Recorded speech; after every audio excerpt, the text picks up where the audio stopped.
Howdy folks, hope you're all having a good one. Welcome back to Pacific Drive. Be very, very quiet. We're hunting tourists. I want to put this theory to the test that they actually move if you don't look at them. You know, like the weeping angels from Doctor Who.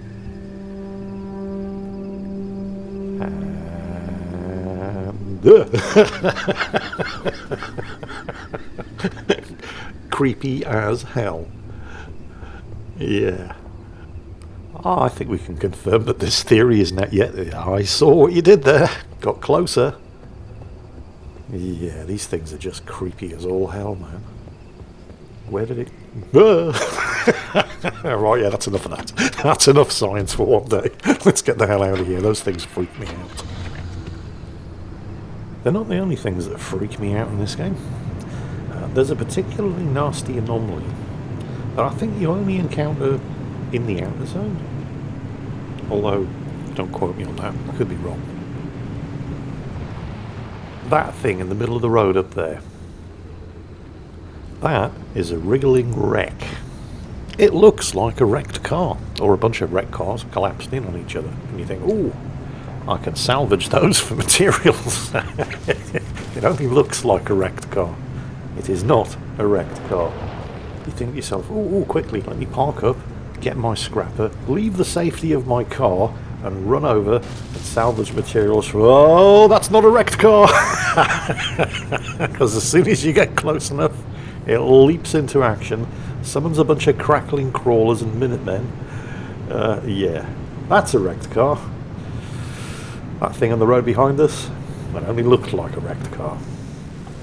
Hang on though, crackling crawlers, Minutemen, what are those? Well, here I am, risking life and limb to find out for you. That was a crackling crawler. Oh, it's chasing me. And the crackling crawler leads behind it a chain of Minutemen. They're basically electrical pylons that chain electrical charges between them. That's what you get if you activate a wriggling wreck. It encircles you with a bunch of Minutemen, so no matter which way you go to get out, you're going to run into some kind of electrical charge. Yeah, they're not fun. As you can see by the state of my health bar, they do ouchies. Oh, keep an eye open for these things. Notice the damage that the car sustained. Front right headlight, rear door. Some of the panels are a little beaten up. Stations like this, well, they do different things. Some of them will recharge your battery for free. This one repairs your car for free, which is nice. And you don't have to rely on just stumbling across them by accident, although I did stumble across this one by accident, but it was when I found this one that I realised they're actually indicated on your map. So, yeah. And then once they're done, they're done. You can't reactivate them. You notice the car making a fuss once I got out of it. The horn went off. That's not all. Let's just check what's in this crate. Yeah, we'll have that. At first I thought that my car had just suddenly developed the most alarming collection of quirks. Suddenly the wipers came on, the radio came on. I'm not saying my car doesn't have quirks. It absolutely does, but that's not what these are. This is a zone condition. Well, actually, there are two zone conditions that can cause this sort of thing, and neither of them are good. One of them is malfunctioning mess, and, well, basically it does exactly what it says on the tin. It turns on the wipers, turns the radio on, turns the dome light on or off. And the only thing you can do is just get out of that zone. The other thing is turncoat. And that's what's actually happening here. Every time I get out of the car, every time I am no longer controlling the car starts doing whatever the hell it wants, including, but not limited to, disengaging the handbrake and rolling off down the hill while there's zones of radiation closing in from an uprooted stable anchor. Sometimes, with the turncoat zone condition, your car just decides, screw you guys, I'm going home. There's nothing you can do about it until you get back into the car and regain control. Zone conditions like turncoat will cause your car to do things like beep the horn, turn on the wipers, turn on the radio, open doors at random, and all that was happening. But the doors weren't opening because of the turncoat condition. You see that? passenger door opened when I turned the radio on. And I'm back in the garage, so it's not a zone condition making this happen. This is what's known as a quirk, and there are all kinds of quirks that your car can become subject to. Some of them are relatively easy to diagnose, although I would probably never have discovered this one, a door opening when I turn the radio on, if I hadn't been in a zone that had the turncoat condition.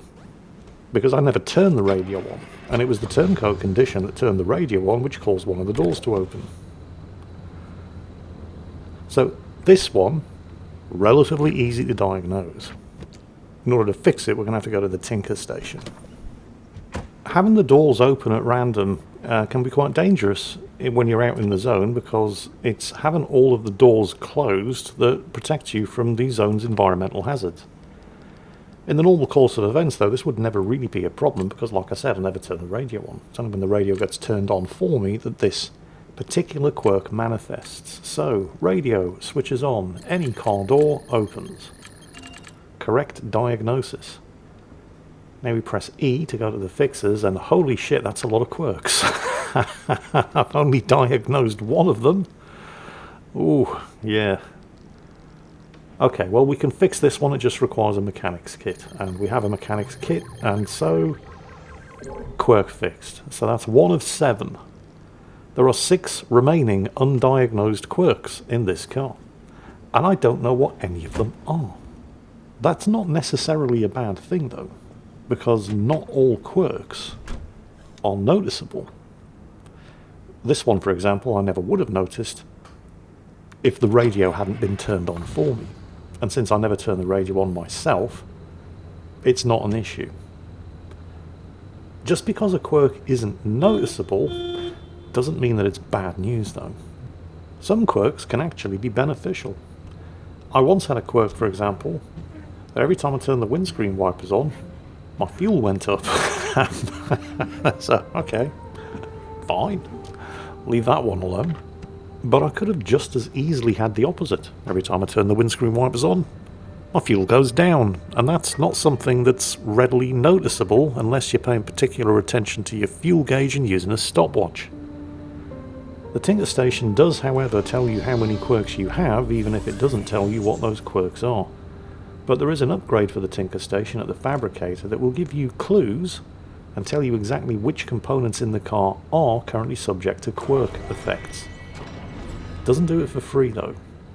It costs anchor energy every time you ask for a clue. But it is at least a way of diagnosing and fixing any undiagnosed quirks that your car might be suffering from.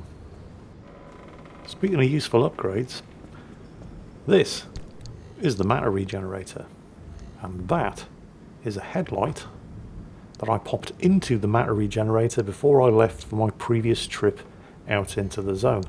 What the matter regenerator does is it completely, 100% and for free, repairs anything that you deposit into it. And then when you come back from your next zone excursion, it's 100% fixed. Which means I don't need to use any repair putty or blow torches fixing, for example, a damaged headlight when I have a spare sitting in the matter regenerator. So every time you come back from the zone with damaged components, any component on the car, panels, headlights, doors, instead of expending resources to repair them the normal way, pop them into the matter regenerator and then equip your car with any spares or stuff that has been sitting in the matter regenerator and is now fully repaired.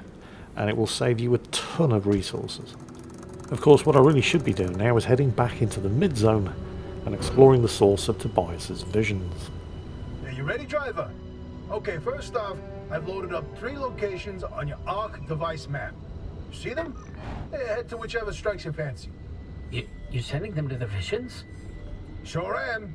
We're going to use this. My optical vassalizer. We shouldn't use that. Why not? I mean, it's been decades. No way that thing is in any sort of working shape. I've been fixing her up in secret, and I'm sorry. Don't be mad. It's gonna be a surprise for your birthday. Oh, I've gone ahead and made an itty-bitty modification to your headset, driver. I've hooked up the basilizer here to modulate your scan function. Think of it like or like an extra layer of mayonnaise on your technology sandwich. What are you using the basilizer for? No spoilers. We have to tell the story from the beginning. Driver, get ready to feast your eyes on the Visions. Yeah. In case you're wondering what that golden glowy thing was around the car earlier while Tobias was talking, that's the limb shield. I was just checking that it works. This reduces physical damage that the car takes. Just quickly topping up the side battery, it was running low. So we told you about the mass hallucination. Hundreds of people, 30 seconds of crazy, yada yada. But there was one instance where that event and the remnants intersected. The story of Laura Cesari. Laura worked at ARDA as an executive secretary. She put in her hours, But she spent her evenings with a real passion. Painting. When the hallucination event swept through, Laura was overtaken like everyone else. But for her, the visions didn't stop. She tried painting them, but grew frustrated at her inability to recreate what she saw. Now at first, Anna wrote her off as one of the many whose brains got scrambled by what they saw. Until Laura stumbled across a rusty can of paint in the woods. It was a remnant. Once she started using this paint, the visions in her paintings began to come true. She painted feverishly for over a year, chasing the visions the entire time. Until the day the paint ran empty.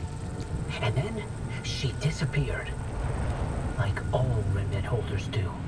Now that we know the remnants and the mass hallucination are related, maybe Laura's visions can help us out. I don't see how, but you know, whatever. It's not like I have better ideas. What the hell is that? Ooh! Oh, I don't know what it is, but I'm betting this isn't good. However, I'm pretty sure I'm also at some point going to need to scan it. This could be dangerous. The reason you really do need to scan absolutely everything that you come across in the zone is that some of the equipment unlocked in the fabricator cannot actually be unlocked until you've scanned an associated anomaly. So that was a thing that spits giant globs of acid everywhere. Yay! Anyway, encountered it once, got the scan, we know what it does, we avoid them in future. So, what am I doing? What the hell are those?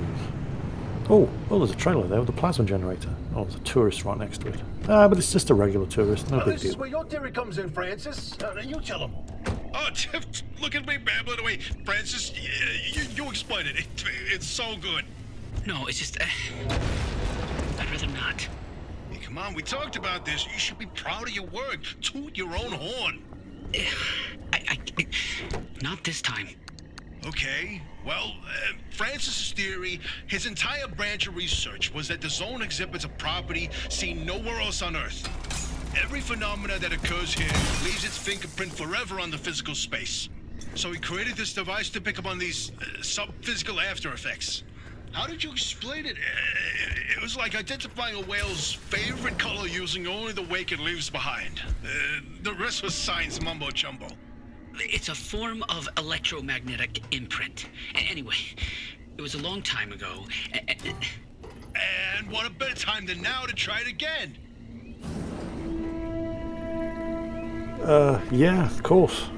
Why didn't I think of that?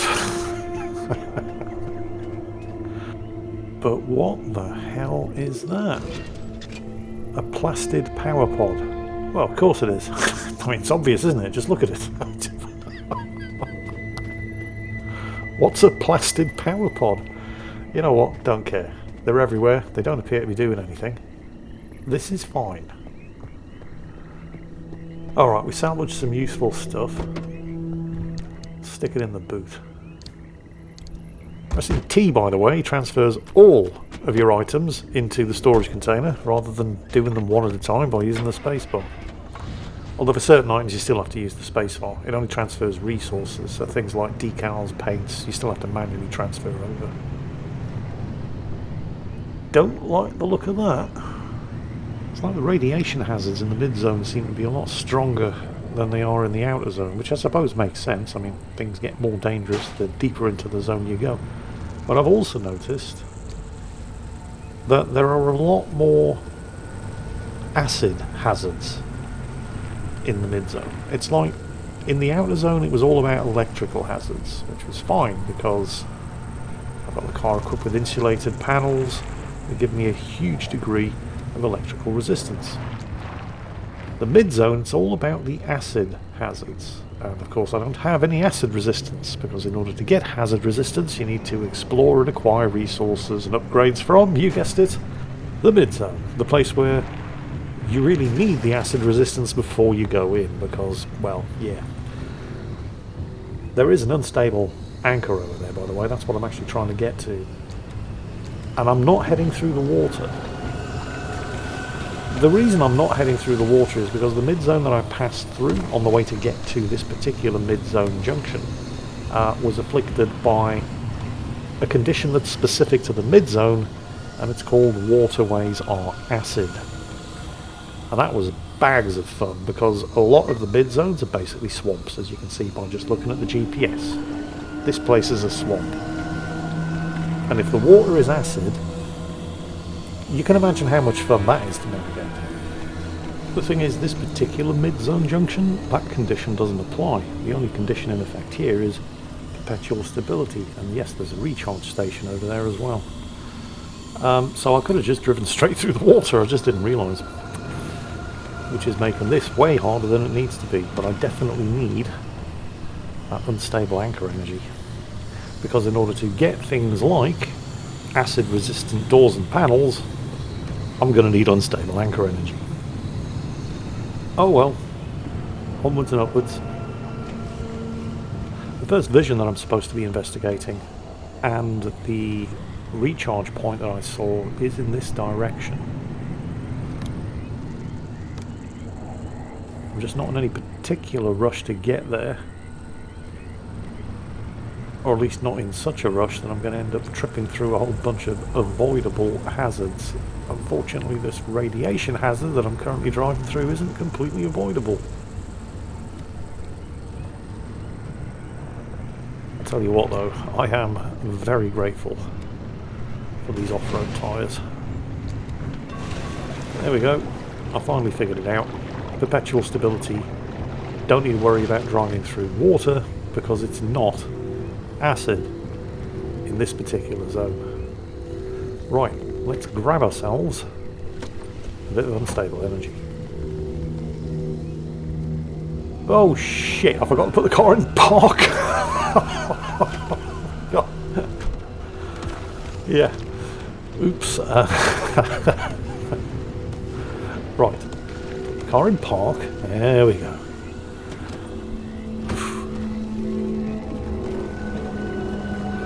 Oh, don't like the look of that. I'll need to do this quick. Get the door open ready, because I don't know what's going to happen when I uproot this anchor. It could be very bad. Got it. Get it installed. Oh shit, tourists. Actually, tourists, that's the worst thing that it's going to throw at me. I'll take it. Oh shit, man, acid. Need to move, need to move, need to move. Need to get the hell out of here. The car has no acid protection. Oh shit. Taking a hit.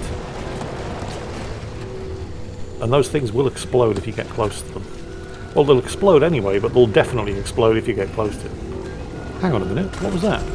Did you see that? There was a sort of glowing red ball rolling. Did I? Oh shit, radiation. I dropped the anchor! Oh shit. Right, do it properly this time and get back in the car, because that is a lot of radiation. The acid isn't helping either. Right, we need to move. Get the hell out of... Come on, let's go. Okay, that was pretty bad. But we're out of the worst of it. And I think we're pretty close to the first vision. I think it's just around here. Let's take a closer look. Oh, can I get in there? No. Looks like I should be able to, but I can't. So, whatever this first vision is, it's probably not in there. Another one of those power pods. Alright, let's take a look around.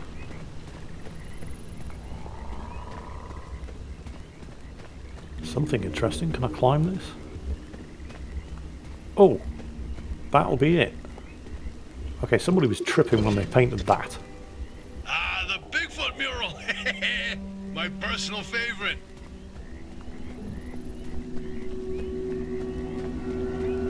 Hey, is it just me, or did this mural look different before? Probably the instability messing with the paint over time. It's been decades after all. No, something's definitely off. Hey, where's our old notes from when we took a field trip out that way? Driver, why don't you go ahead to the next one while we investigate this? Okay, I mean, not like I've got anything better to do. Oh, look at that, the car's where I left it. It's amazing what happens if you do things like put the handbrake on. Driver, if you come across a mushroom like the one in the mural, do not eat it. No matter how tasty it might look. You're speaking from personal experience. And let me tell you, it wasn't pretty. Oh, just thinking about it makes me want to puke all over again. You've probably passed the biogenerators by now. They're our source of power in the mid-zone, and one of the best demonstrations of renewable Lin tech. Yes, these battery farms keep our lights on, but more importantly, they're also the only place in the entire zone where anomalized mushrooms grow. And guess who turned out to be the world's biggest fan of those mushrooms? Bigfoot itself. And the vision foretold its arrival in the zone.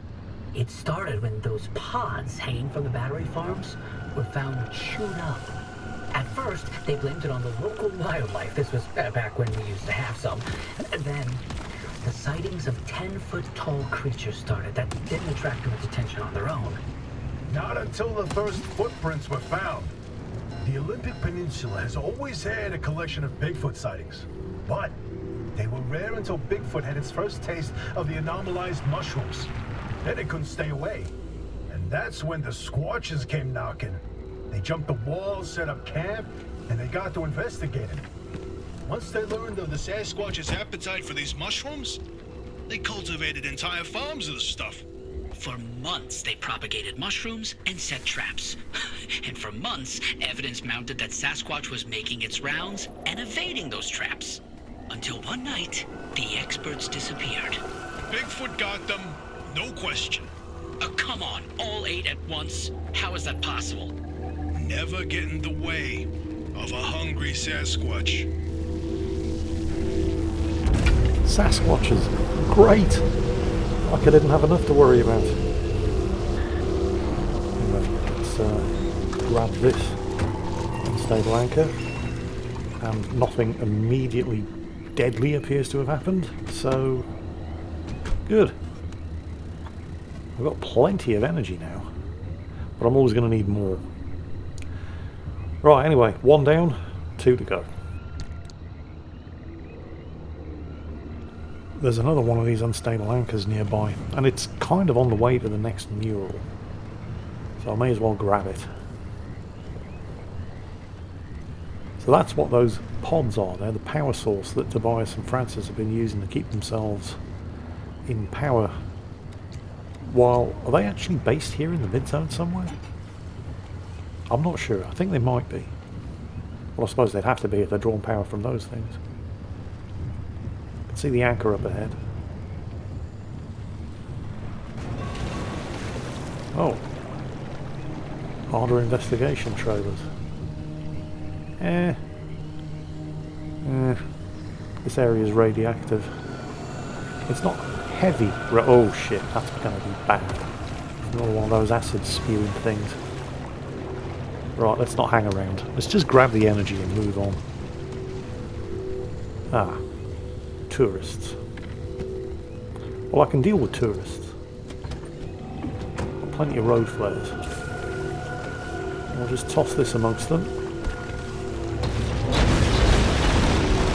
Grab that energy and move before anything worse than that. I can't even know what they call it. Some kind of acid-spitting barnacle. It gets even worse than... Oh shit, fresh tourists. Ow. Ow. Ow. They explode. Oh shit, that's really bad. That's gonna... Wait for it to go. Oh, rotten eggs. Oh, I needed to scan those as well. Oh shit, an abductor. No, no, no, no. Oh, that was lucky. The abductor could have dragged the car right through the rotten egg, straight into the acid hazard. I don't know why it didn't. I'm not going to stick around and worry about that, however. Let's go. Oh, the weather just got a lot worse. I am heading in the right direction now. Actually though, rain is good, because I've got a hydro generator on the car. When it's raining... Oh shit, the abductor's coming back. Nope, nope, activate the limb shield. With the limb shield active, the abductor cannot grab onto the car. There's an abandoned Arda Squire car over there as well. Those are generally a really, really good source of resources, but with an abductor and a barnacle in the same area, I am not hanging around waiting for the abductor to grab onto the car when I'm not into it, and oh god, I got hit by a rotten egg. Car took some acid damage there. Just making sure I am heading in the right direction. On the bright side, I at least don't have to worry about my battery draining with the headlights and the windscreen wipers going, because in the rain, the hydro generator on one of the side racks is keeping the battery charged. So this is, you know, got to look on the bright side. That was a fuel can there. I'm doing alright for fuel. Still got 3/4 of a tank and I haven't touched my spare fuel can yet. Keep moving. Get towards the second mural.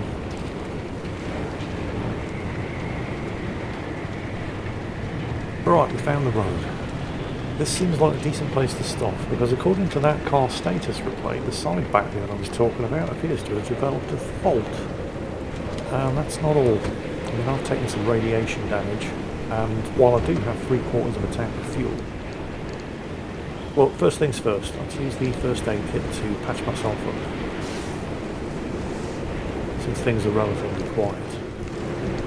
Next, fuel can. Let's top off the tank, so I can actually take advantage of any sources of fuel that I find here.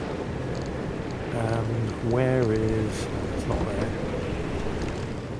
I'm going to have to make some repair putty, because the car has taken a fair amount of damage. Quick check on the status display. It's mostly the stuff at the front of the car that's in most need of repair, like the front side panels, the bonnet, the limb pulse emitter. Yeah, top tip, the limb pulse emitter takes the place of one of your bumpers.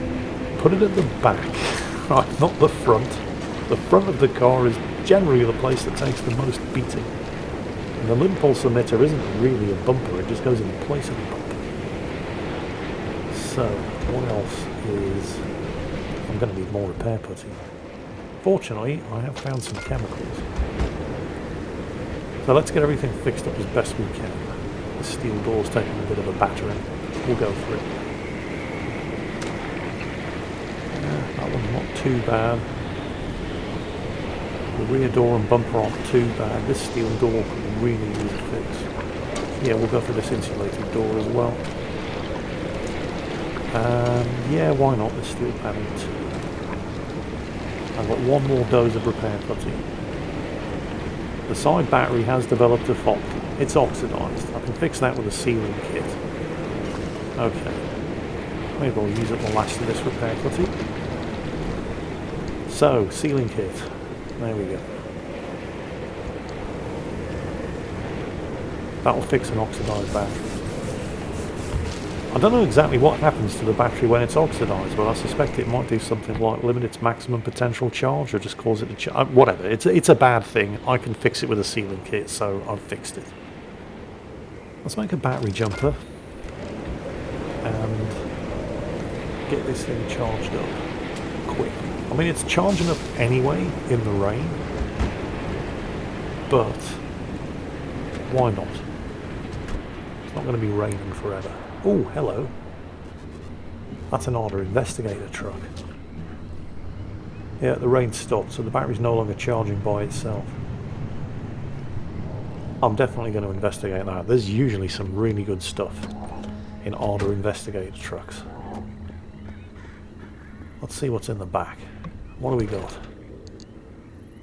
Relightable flare, yeah, okay. Circuit boards. Yeah, well, this is all good stuff. Flare gun, eh. Spare steel panel, eh. I mean, you know, not terrible. Certainly the resources are good. We'll dump them into storage. And I will use the spare fuel can to top off the fuel tank. And I can probably siphon some spare fuel from the truck. Let's go and see. Where's the fuel tank on these things? There it is. Yeah, there's not a lot, but I'll take it. Right. So the car's fixed. I've repaired the oxidized battery. We've got a little bit of extra fuel, which I'm probably not going to need. I've still got the reserve jerry can in the trunk storage as well. So we're good. Moving on to the second mural. Car in park, Jingles, good. They say you can't teach an old dog new tricks.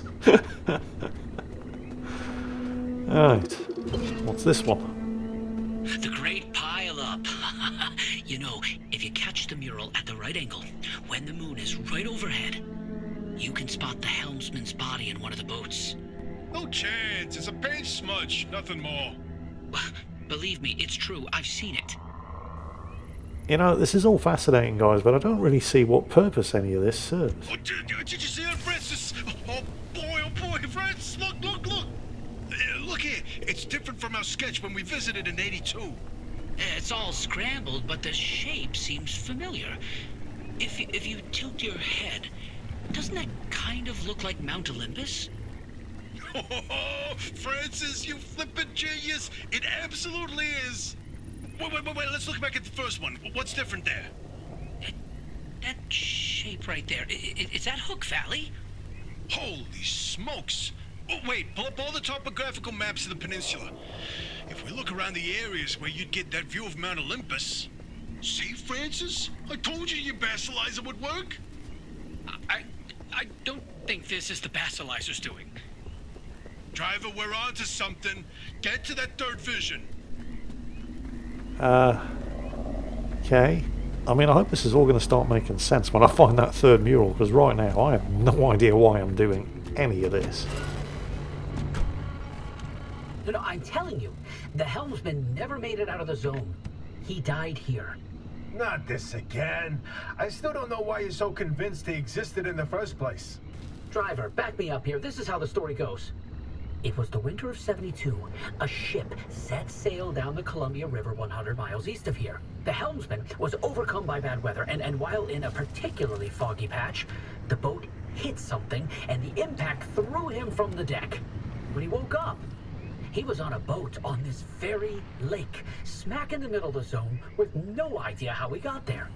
He had with him a ridiculous amount of cash and paid anyone and everyone to get him out of the zone.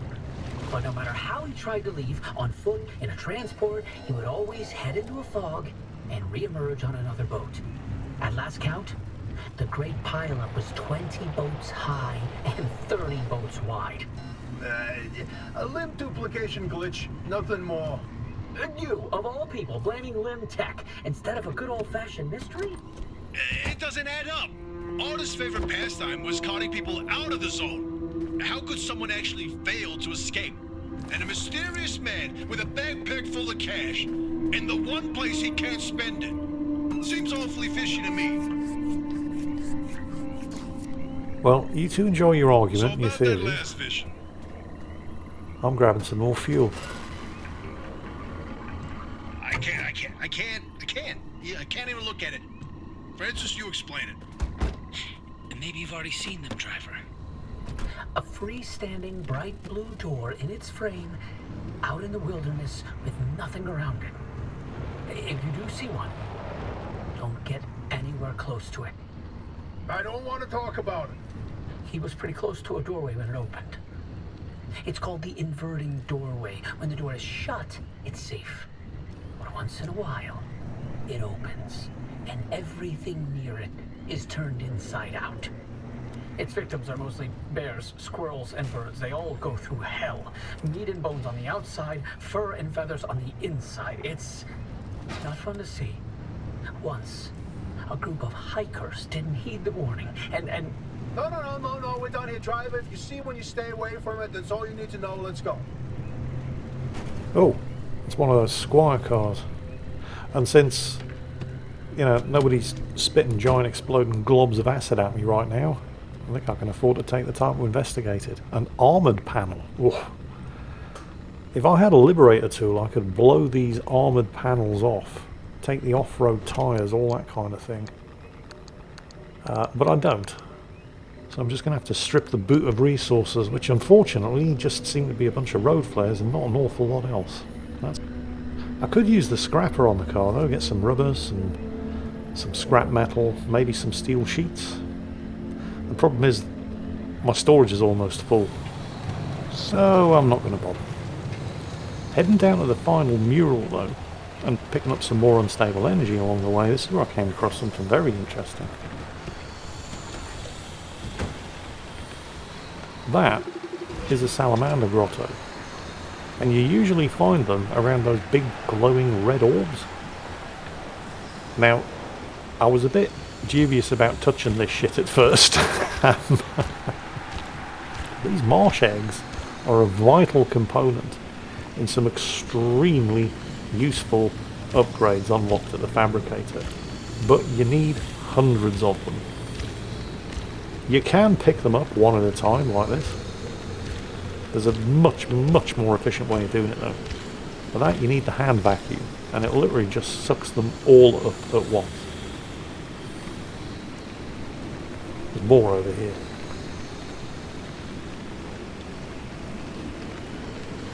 Look for the big glowing red orbs in the swampy areas of the mid-zone, and you will find these salamander grottos right next to them.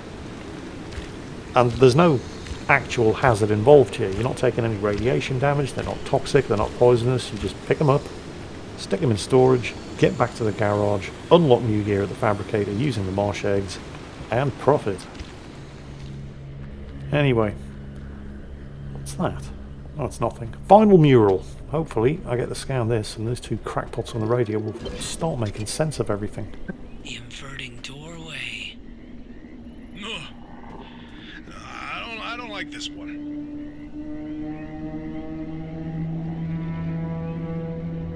Oh, bingo! See that pattern in the last mural? That flower only grows above a certain elevation. And then put the three locations together and you got a square mile in the northeast corner of the deep zone. Huh. The visions were pointing towards something the entire time.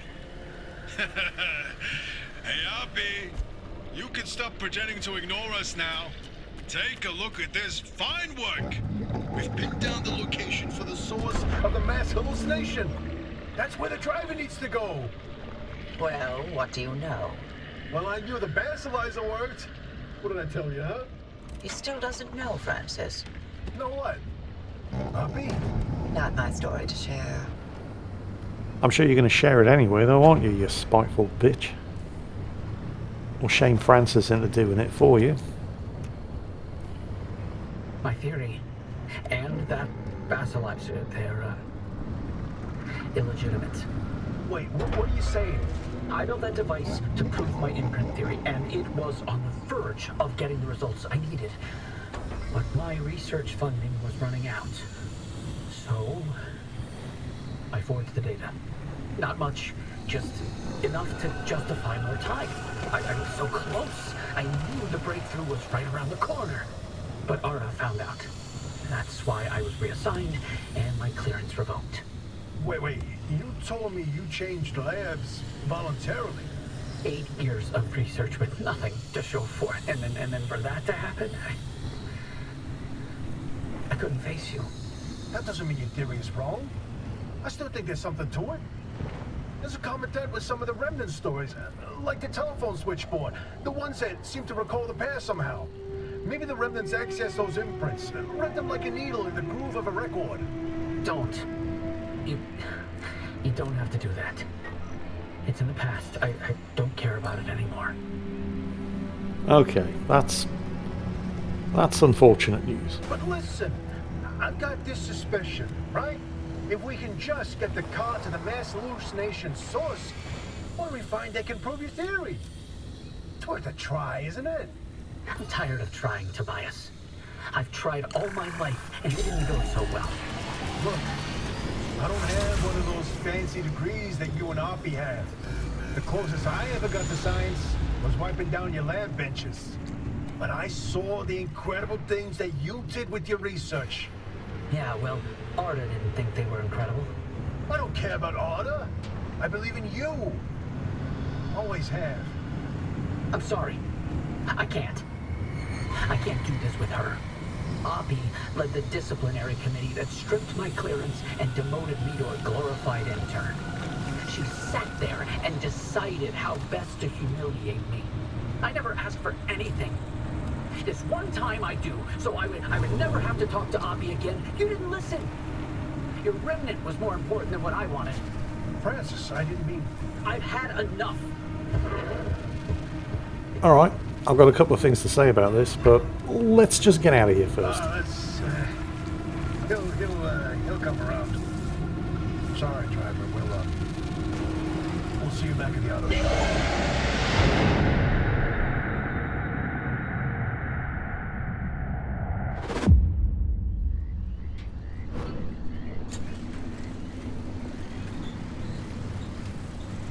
Interesting thing about that deep zone area you identified. I ran every coordinate in that area through the Arda database, and what turns up but access logs with entry records for Dr. K up through March 1963. What? No, the doctor died in 1961. And then the lab accident. So we were told. Then, I found access logs for both that Deep Zone site and Red Meadow. Years and years worth of activity. The Red Meadow Research Facility? But it was demolished the same year. After the structural damage caused by the... lied about that too, didn't they? It appears so. The driver should give the Red Meadow ruins a visit. If Dr. K didn't die that day, I'd like to know what was keeping him so busy. So would I, but... do we have time for this? We don't know how long the driver's got with that remnant. And that's why we need this information. Whatever Dr. K was doing relates to all of this. It may be the key to what lies at the end of the road for the driver. I... agree with you. God, I hate saying that. Driver, I've marked the Red Meadow facility on your route planner. Head there whenever you're ready. So, Francis faked his experiment results in order to validate his theory.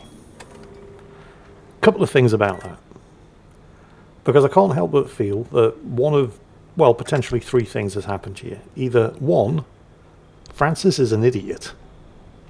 Two, the game developers don't quite understand the whole process of scientific peer review.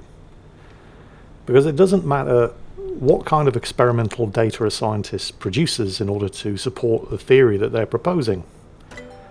If nobody else can validate and successfully replicate the results of that experiment, your theory's bullshit.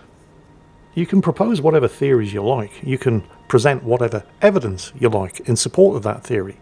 But if nobody else can run the same experiment with the same procedures and duplicate the same results, your theory is still just a theory. It has not been proven. And your experimental results are going to start to look highly suspect, which is what happened to Francis. So, either the developers don't understand the peer review process, or Francis is an idiot, or, well, the third possibility is that he was just so desperate to validate his theory. Oh, I'm building an advanced workbench, by the way, to unlock all kinds of Gucci new stuff. But it is possible that Francis thought, well, it's going to be a long time before anybody else can successfully replicate his experimental results, because they're in the middle of the zone and it's bloody dangerous in here, and that might give him the time that he needed to validate his theory through other means before he got found out. Unfortunately, he got found out. And he's got nobody to blame but himself for that. I mean, he can bitch about Oppie all he likes, and to be fair, she does seem like a really spiteful old cow who took great pleasure in exposing him to Tobias, but he did bad science. Nobody made him do it. Anyway, we're back, and I have a shit ton of unstable energy. So, as well as the advanced workbench, we're unlocking carbon fiberglass, because we're going to need all of this stuff for making things like all-terrain tyres. If you thought the off-road tyres were good, you ain't seen nothing yet. All-terrain tyres are going to come in really useful in the mid-zone, particularly with all the water hazards. What else can we get? XL roof storage for the car, although that uses stable energy. Expanded backseat tanks, leak-resistant fuel tanks, fuel synthesizers. Oh. How about the fuel synthesizer? Well, that's going to draw power though. I'm not really running low on fuel, so that's not exactly high priority. Expanded backseat tank. What do we have here for power? A plasma charger. Handheld tool to recharge the battery, better than a battery jumper. Hydro generator. Solar panels.